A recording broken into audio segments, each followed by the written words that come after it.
was a surprise. In fact, officials here at the Pentagon we were under strict orders not to report the trip until the president was wheels down and on the ground in Baghdad. This comes after the president received a lot of criticism for not visiting a combat zone in Iraq or Afghanistan since taking office. The president now landing in Iraq, where over 5,000 American troops are deployed and will deploy and stay to fight ISIS in the coming weeks and months. There's no plans on the books to have them leave the country. Obviously, just last week, the president announced he was pulling all 2,000 troops out of neighboring Syria, but the troops in Iraq will stay. In fact, there are U.S. Army artillery units on the border with Syria that are shelling ISIS around the clock in ISIS's last known city called Hajin, and that continues. So the president here responding to critics, perhaps, visiting Iraq and those forces to show American troops that his commander-in-chief is with them, Dana. So they went to Al-Assad Air Base, and I wonder if you could tell me a little bit about that. I mean, I remember being there, I think, in '07 with President George W. Bush, but this was really like the place where the surge was really important, as I recall. Correct. Al-Assad Air Base is in western Iraq. It's in Anbar province, as you mentioned, the site of some fierce fighting during the height of the Iraq War, where U.S. Marines primarily were based and U.S. Special Operations Forces. But really, this trip from the president just wants to show the troops, wants to show, that he's listening perhaps to some of the criticism. He's there to show support. Perhaps we should have been tipped off, Dana, when just a few days ago on Christmas Eve, the government of Iraq issued a statement over Twitter saying that it was making Christmas a national holiday in Iraq, a majority Muslim nation, of course. Dana. Yes, so looking back, I mean, I noticed that tweet, and of course that was welcome news for Christians in Iraq for sure. Do you think that the president will be meeting with any Iraqi officials while he is there?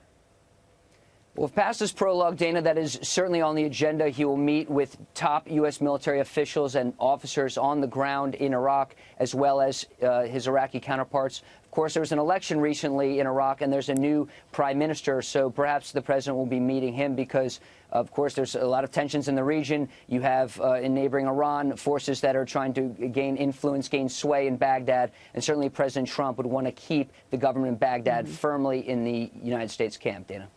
Let's bring back Chris Starwell. Thank you, Lucas. I want to bring in Chris Starwell just to talk to us a little bit more about this. I think one thing that's a little bit different about this trip is that the president took the First Lady with him. And you can see in the pictures there, always the troops love to see the commander-in-chief, doesn't matter who it is. They love the visit. But this comes at a time where there's some question about what is the mission? Where do we go from here? And the Iraqis, certainly, as Lucas Tomlinson was saying, trying to make a go of it, saying, look, we've got new leadership here. We're trying to do the right thing. We're trying to rebuff Iran. But, we might need your help, sir. Well, this presents a very unique opportunity for the military and for the senior brass to have an opportunity to influence the president. We know how his decision to yank the troops out of Syria came about, which was he was convinced by Erdogan, the ruler in Turkey. After a phone conversation between the two, it's reported that Trump says, "Okay, I'm going to yank these folks out, and then Turkey's going to do what they will in the region." And he probably liked that because he was under some political heat. Now he's going to hear, and has been hearing, I'm sure already in preparation for this trip and while he's there, from the military that has a decidedly different point of view. Chris, this just coming in, and I'm sorry to read it off on my phone, but that's how you get things these days. This coming in, reported by the AP, that President Donald Trump in Iraq for that unannounced visit that we're just breaking here, he says while he's there, quote, he has no plans at all to remove U.S. troops from the country. And so if you are concerned about ISIS and the potential for a resurgence, or the concern about any instability and that possibility of Iran's influence, you might be glad to hear that the president says that's not on the cards right now.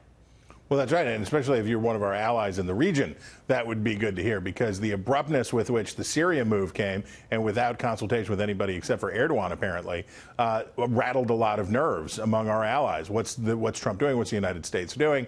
So him saying, no, we may be leaving Syria behind, but we're going to stay with our mission in Iraq and try to provide stability there, because, of course, over the past two presidencies, the very painful lesson about what happens when the United States doesn't keep its commitments is real, and it's impossible to avoid. And if you're a general or that's in contact with the president today, talking to the president today, take him around, you say, remember what happened when Obama did in Iraq what you're doing in Syria, and remember how hard it was to get back to the point where because what a testament. It's safe enough not just for the president, but for the president and his wife to fly in and be there. That's safe. That's pretty safe. That's impressive. And it took a lot of blood, and it took a lot of sweat and toil to get things to a point where that was possible again. And we're just looking there at that photograph of the president and the first lady with the troops there, and the young soldier's face there, smiling ear to ear. She looks like she's beaming. And of course, as I said, they always love a visit from the commander in chief. They are not forgotten in any way.